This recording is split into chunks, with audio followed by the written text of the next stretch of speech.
Centripetal force. A force which acts on a body moving in a circular path and is directed towards the center of the circular path is called centripetal force.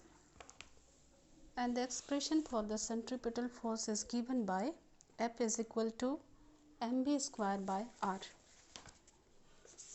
How to derive this formula? Suppose a body of mass m is moving in a circular path of radius r.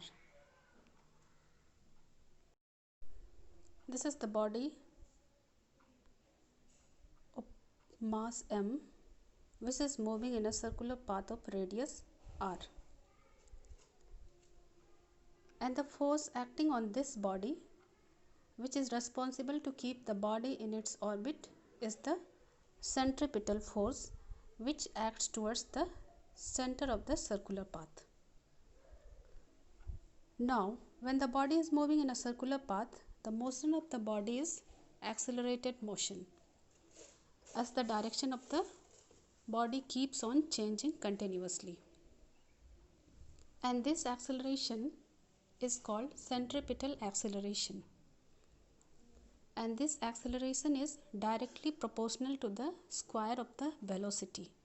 That means as the velocity of the body increases, acceleration also increases.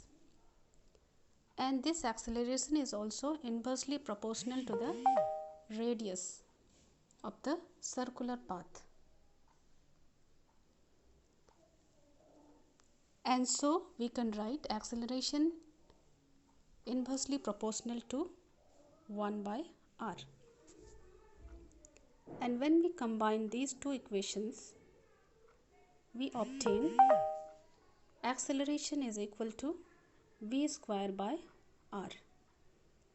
When we remove this proportionality sign, we obtain acceleration is equal to k into v square by r. If the value of k is 1, we get acceleration is equal to v square by r.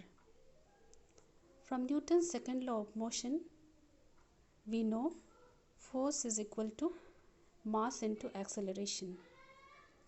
On substituting the value of acceleration from equation 3, we obtain force is equal to mv square by r, which is the expression for the centripetal force, where F is the centripetal force, m is the mass of the body, v is the velocity of the body, and r is the radius of the circular path.